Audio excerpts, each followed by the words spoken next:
அந்த புத்தர் அப்படிங்கிறதுக்கு அந்த அந்த செயல் வடிவமே அவருடைய உருவங்கள் எல்லாம் வச்சுருக்கிறாங்களோ அதுவே உண்மையான புகைப்படமாங்கிறதுக்கு எந்த ஆதாரமும் கிடையாது. அந்த புத்தகையாக்குள்ளே நுழையும் போது அந்த சூரியன் அந்த ரெகுலர் சூரியன் கிடையாது, அது வேறு ஒரு வடிவத்துக்குள்ளே வந்து நின்றுச்சு.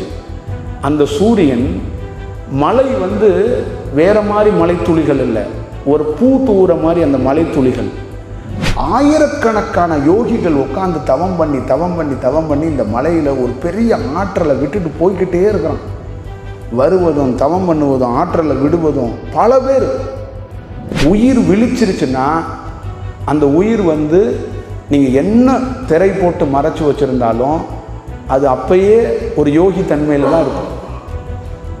ஒரு வலியை எப்படி போய் வலிக்குதுன்னு வேணால் அழுகலாம், ஒரு செயல் செய்யலாம். அந்த மாதிரி தான் பிரிச்சுவல். எனக்கு என்னன்னே தெரில, இமாச்சல் போகணும் அப்படின்னு ஒருத்தன் அழுகிறான்னா ஏன்டா அப்படி பைத்தியமாக இருக்கிறேன்னு தான் நம்மளால் சொல்ல முடியும்.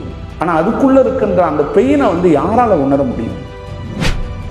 உடலாக நீங்கள் ஒரு ஆணுங்கிறீங்க ஒரு பெண்ணுங்கிறீங்க, அதை தாண்டி நான் பார்த்த இடத்துக்குள்ள ஒரு ஆணும் இல்லை ஒரு பெண்ணும் இல்லை, அது ஒரு ஆற்றலாக இருக்கிறது இறைத்தன்மை என்பது. நீங்கள் உங்களுக்குள்ளிருந்து நான் என்னை தேட போகிறேன்னு நீங்கள் தொடங்குனீங்கன்னா அதுக்கு இந்த பிரபஞ்சம் 100% ஹெல்ப் பண்ணும்.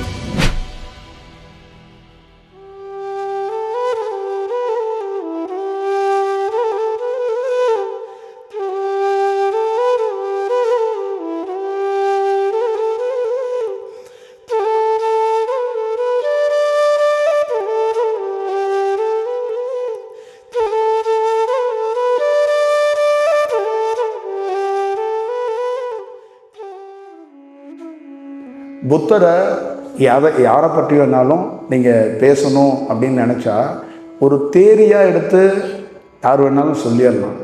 அது தேரியாக இருக்கக்கூடாது, அது லைஃப்பில் எங்கேயாவது ஒரு ஒரு ஒரு பாதிப்பை ஏற்படுத்தணும், நமக்கு ஏற்படுத்தியிருக்கணும். அது ஒரு இன்சிடெண்ட்டு நீங்கள் கடந்து போக முடியாமல் நின்றுக்கணும், அப்படி தான் இருக்கணும். அதை அப்படி தான் சொல்லப்படணும் அப்படிங்கிறது தான் அதோடைய உண்மையான ஒரு செயல் வடிவமாக பார்க்கணும். அந்த புத்தர் அப்படிங்கிறதுக்கு அந்த அந்த செயல் வடிவமே அவருடைய உருவங்கள் எல்லாம் வச்சுருக்கிறாங்களோ அதுவே உண்மையான புகைப்படமாங்கிறதுக்கு எந்த ஆதாரமும் கிடையாது.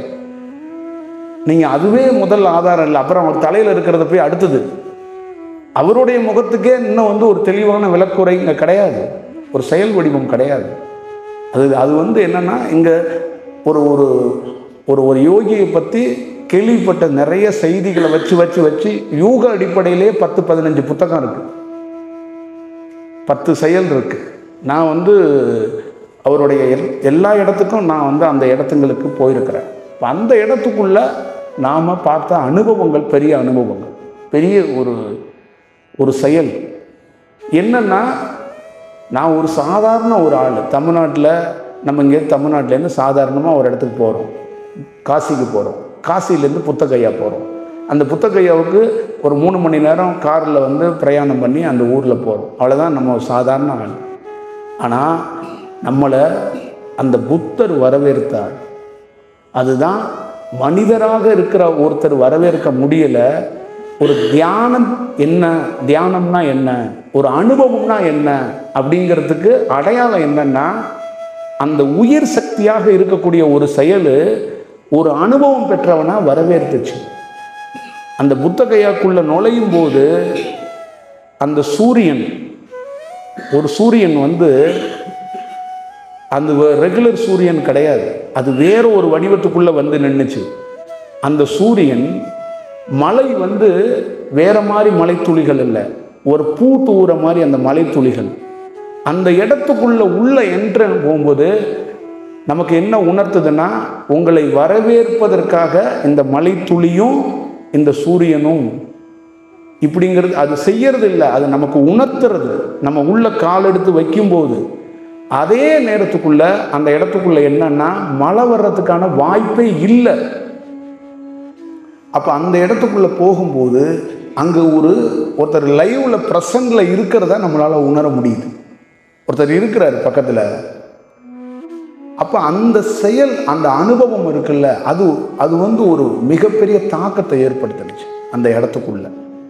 அப்போ அந்த செயல் புத்தகையாவில் அந்த போதி மரத்து அடியில் ஒருத்தர் உட்கார்ந்தார். எவ்வளோ மரங்கள் இருக்குது, எவ்வளோ காடுகள் இருக்குது, எவ்வளோ குகைகள் இருக்குது. ஒரு போதி மரத்தில், ஒரு அரச மரத்தில் உட்காந்து ஏன் ஒருத்தர் ஞானம் அடையணும்? அந்த போதி மரத்துக்குள்ளே என்னன்னா, ஒவ்வொருத்தருக்கும் ஒரு இடம் ஒன்று இருக்கும், ஒரு செயல் இருக்கும். அதுக்கு பின்னாடி பெரிய வரலாறு இருக்குது. இந்த மலை இருக்குது, லட்சக்கணக்கான பேர் திருவண்ணாமலையை சுற்றிக்கிட்டே இருக்கிறாங்க. ஏன் சுற்றுறாங்க? ஒரு சாதாரண மண், கல், செடி, மரங்கள் நிறைந்த ஒரு மலையை, ஒரு சிலையை சுற்றினா கூட பரவாயில்ல, ஒரு மலையை ஏன் சுற்றுறான்னா, ஆயிரக்கணக்கான யோகிகள் உட்காந்து தவம் பண்ணி இந்த மலையில் ஒரு பெரிய ஆற்றலை விட்டுட்டு போய்கிட்டே இருக்கிறான். வருவதும் தவம் பண்ணுவதும் ஆற்றலை விடுவதும் பல பேர். உங்களுக்கு தெரிஞ்சு தமிழ்நாட்டில் இந்த 4 பேர் 5 பேர் சமாதியில் இருக்கிறாங்க திருவண்ணாமலையில், அவங்கள மட்டும்தான் தெரியும். எத்தனையோ பேர் இந்த மலைக்குள்ளே ஒரு செயலை விட்டுட்டு போனோன்னே இந்த மலையே ஒரு உயிர் சக்தியாக மாறி போச்சு. அதோட ஈர்ப்பு இந்த மலையை மக்களை தன்னை அறியாமையே சுத்த வைக்குது, தன்னை அறியாமையே வணங்க வைக்குது. இந்த ஒரு ரியலாக இந்த மலையை ஆய்வு பண்ணாவே தெரியும். இது ரியலான ஒரு ஆய்வு. ஏன்னா ஒரு மனிதன் சும்மாலாம் சுத்த மாட்டான். எப்படி சுற்றுவான்? அந்த பௌர்ணமியில் போய் ஒரு மலையை பிடிச்சிக்கிட்டு எப்படி சுற்றுவான்? அதுக்குள்ளே ஏதோ ஒன்று அவனுக்கும் அந்த மலைக்கும் ஒரு கனெக்ட் இருந்தால் தான் அதை செய்வான், ஏன்னா செய்ய மாட்டான். அப்போ இந்த மலை எப்படியோ அதே மாதிரி தான் அந்த போதி மரம். அந்த மரத்துக்குள்ள ஆல்ரெடி உயிர் சக்திகள் நிறைய பேர் உட்காந்து அந்த இடத்துக்குள்ள ஒரு பெரிய வேலையை பார்த்த இடம். அந்த இடத்துக்குள்ள ஒருத்தன் உட்காரும் போது அவனுக்கான மாற்றம் அடைகிறதுக்கான ஒரு வாய்ப்பை உருவாக்குது. இப்போ இந்த கிளாஸில் இப்படியே இருக்கிற நீங்கள் இப்படியே 6 மாதம் எந்திரிக்காமல் இப்படியே உட்காந்துருந்தா போகும்போது நீங்கள் வேறு மாதிரி ஒரு செயலில் தான் போவீங்க. ஐயோ, உங்கள் தெருவுலெல்லாம் எல்லாருமே உண்மையிலே ஆச்சரியப்பட்டுருவாங்க. இது உண்மை. இது அப்படியே மாற தொடங்கிடும். என்னன்னா, தன்னை அறியாமையே எதிரில் இருக்கிறவர் ஒருத்தரை வணங்கணும்னு ஒரு தேடுதலை உருவாக்கும். அதுதான் தியானத்துக்குள்ளே இருக்கிற முக்கியமான செயல். ஸ்பிரிச்சுவல், கடவுள், சித்தர்கள் அப்படிங்கிறது தேடுறதுங்கிறதெல்லாம் கிடையாது, தன்னை அறியாமல் செய்கிறது. புத்தர் லைஃபுக்குள்ள இவர் துறவி ஆயிடுவார், இவர் இப்படி போயிடுவார் அப்படி போயிடுவார்னு சொல்லியிருக்காங்கல்ல. அந்த செயலுக்குள்ளெல்லாம் ஒரு கதை சொல்லியிருக்கிறாங்க. இவர் போயிடுவார் கொஞ்ச நாளில், அவர் போகாமல் பார்த்துக்கங்க அப்படின்னு ஒன்று சொல்லியிருக்காங்கல்ல. நீங்கள் நல்லா ஞாபகம் வச்சுக்கோங்க. உயிர் விழிச்சிருச்சுன்னா அந்த உயிர் நீங்கள் என்ன திரை போட்டு மறைச்சி வச்சுருந்தாலும் அது அப்பயே ஒரு யோகி தன்மையில் தான் இருக்கும்.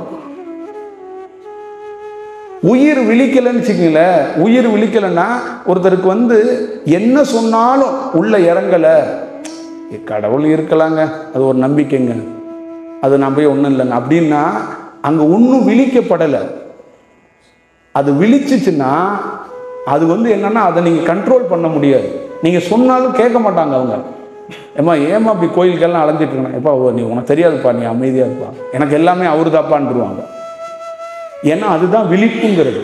அப்போ அந்த புத்தர்கிட்ட நீங்கள் என்ன அரண்மனைக்குள்ள செட்டப் வச்சுருந்தாலும் அது ஆல்ரெடி பிறக்கும் போதே விழிப்படைந்தது. விழிப்படைந்ததை எப்படி போய் காம்பவுண்ட் சோறு போட்டு தடுக்க முடியும்? அதுக்கு ஒரு சின்னோண்டு கசிவு, சூரியனுடைய வெளிச்சம் பட்டுச்சுன்னா அது வெளியில் பிச்சுக்கிட்டு முடியாந்துரும்.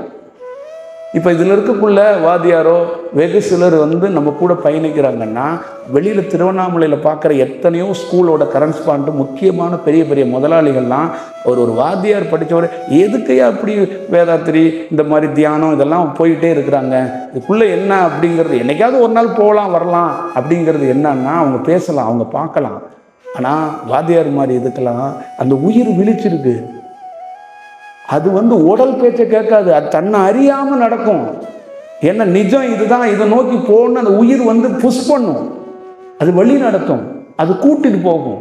அதை வார்த்தையால் டிஸ்கஷன் பண்ண முடியாது, அதை வார்த்தையால் சொல்ல முடியாது யார்கிட்டையும் போய். இப்போ என்னோட உயிர் விழிச்சிருச்சு, நான் அதனால் போய் பெரிய கோவிலில் 2 ரவுண்டு அடிச்சுட்டு வரேன்னு சொன்னால் நம்ம வீட்டில் இருக்கிறவங்க சிரிச்சிருவான். அதை வார்த்தையால் எப்பயுமே இந்த ஸ்பிரிச்சுவலில் என்னன்னா ஒரு ஒரு வார்த்தையால் இதை டிஸ்கஷன் பண்ண முடியாது. இது உணர்றது, இது அவ்வளோ பெரிய ஒரு பெயின். இதை சொல்ல முடியாது. ஒரு வலியை எப்படி போய் வலிக்குதுன்னு வேணால் அழுகலாம், ஒரு செயல் செய்யலாம். அந்த மாதிரி தான் ஸ்பிரிச்சுவல். எனக்கு என்னன்னே தெரில, இமாச்சல் போகணும் அப்படின்னு ஒருத்தன் அழுகிறான்னா ஏன்டா அப்படி பைத்தியமாக இருக்கிறேன்னு தான் நம்மளால் சொல்ல முடியும். ஆனால் அதுக்குள்ளே இருக்கின்ற அந்த பெயினை வந்து யாரால் உணர முடியும்? அதுதான் உயிர் விழிப்புங்கிறது. அந்த உயிரோடைய தன்மை வந்து அதுதான். அந்த மாதிரி தான் ஆதிசங்கராக இருக்கட்டும், நிறைய பேருடைய அந்த அந்த பிறப்புலே பார்த்தீங்கன்னா அந்த உயிர் தன்மை விழித்து இருக்கிறவங்க அது ஆட்டோமேட்டிக்காக அவங்க வேற ஒரு வடிவத்துக்குள்ள வேற ஒரு ஃபோக்கஸாக அது அவங்க வந்து இருப்பாங்க. இப்போ அவருக்குள்ள ஒரு இமாச்சலில் கைலாயத்திலேருந்து ஒரு ஒரு ஒரு ஒரு செயலிலிருந்து உருவானவர் தான் அவர். கைலாய மலையிலிருந்து உருவான ஒரு இமாச்சல் அந்த மலைகள் பகுதியிலிருந்து உருவான ஒரு ஒரு உன்னதமான ஒரு செயல் வடிவம். அவருக்கும் அது மறுத்தாலும் அது மறுக்கப்பட்டாலும் அவருக்கும் இயேசுநாதருக்கும் 100% தொடர்பு இருக்குது. அதில் வந்து எந்த மாற்று சிந்தனையும் கிடையாது. ஒரு விஷயந்தான், யார் இருந்தாலும் ஒரு பெரிய உரை நிகழ்த்துவாங்க, ஆண் உரை நிகழ்த்துவாங்க, பெண் உரை நிகழ்த்துவாங்க. ஒரு இடத்துக்குள்ள நான் தியானத்தில் பார்த்த என்னுடைய சொந்த அனுபவத்திலிருந்து சொல்கிறேன், ஒரு உச்சத்தை ஒரு தியானத்தில் தொட்டவன் அங்கே ஆணும் இல்லை பெண்ணும் இல்லைங்கிறத நான் பார்த்தேன். உடலாக நீங்கள் ஒரு ஆணுங்கிறீங்க ஒரு பெண்ணுங்கிறீங்க, அதை தாண்டி நான் பார்த்த இடத்துக்குள்ள ஒரு ஆணும் இல்லை ஒரு பெண்ணும் இல்லை, அது ஒரு ஆற்றலாக இருக்கிறது இறைத்தன்மை என்பது.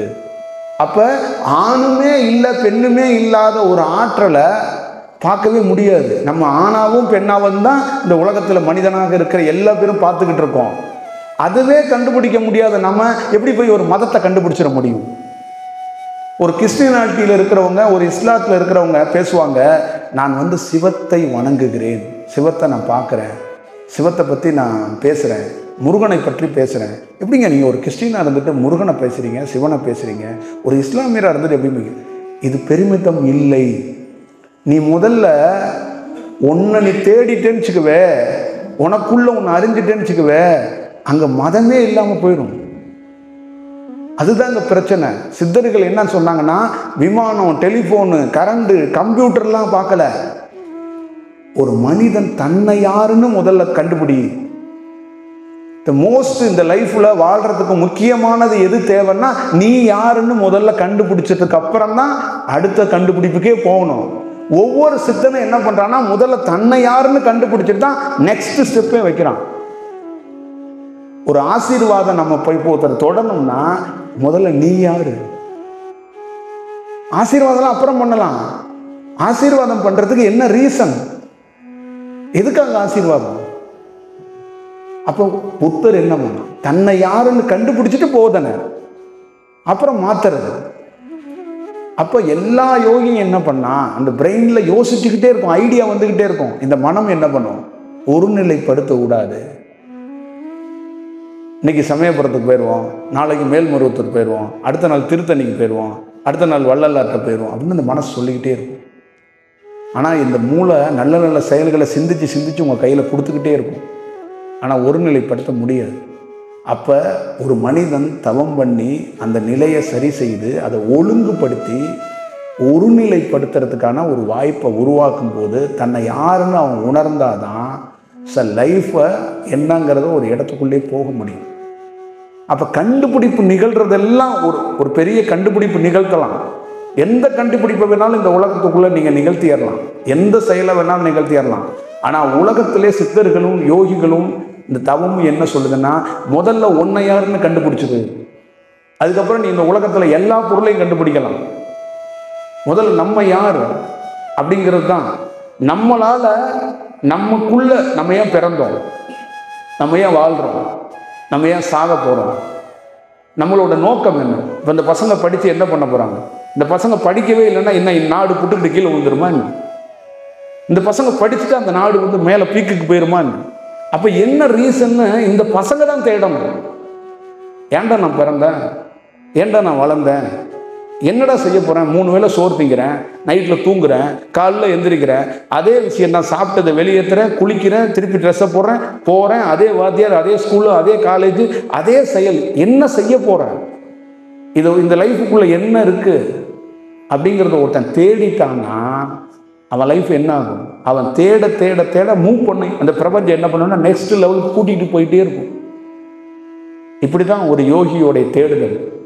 அவன் அறிஞ்சது என்னன்னா, அது வேற எதையும் அறியலை, நான் எதற்காக இங்கே தோண்டப்பட்டேங்கிறத தெரிஞ்சுக்கிட்டான். அதுதான் ரொம்ப முக்கியம். புத்தருங்கிறது என்னன்னா, கடவுளா பார்க்கறது, யோகியா பார்க்கறதுலாம் செகண்டரி. நான் யாருன்னு முதல்ல தெரிஞ்சுக்கணும். அதுதான் ஒரு முக்கியமான ரோலே. அதுதான். அப்போ நம்ம ஒரு கதை தெரிஞ்சு வச்சுருக்கோம், ஒரு செயல் தெரிஞ்சு வச்சுருக்கோம். ஆனால் என்னைக்காவது ஒரு நாள் நம்மளை பற்றியான ஒரு புரிதல் ஏற்படணும். அது ஏற்படுறதுக்கு மெயின் ரீசன் என்னன்னா, நீங்கள் உங்களுக்குள்ளிருந்து நான் என்னை தேட போகிறேன்னு நீங்கள் தொடங்குனீங்கன்னா அதுக்கு இந்த பிரபஞ்சம் 100% ஹெல்ப் பண்ணும். நீங்கள் வேணால் செக் பண்ணி பாருங்கள். அதுக்கான வாய்ப்பு அது உருவாக்கி கொடுக்குதா இல்லையான்னு மட்டும் பாருங்க. அந்த மேஜிக் நடந்தே தீரும். எல்லா மனிதனுக்குள்ளேயும் நடக்கும். இதுதான் அதுக்குள்ள இருக்கின்ற செயல் வடிவம்.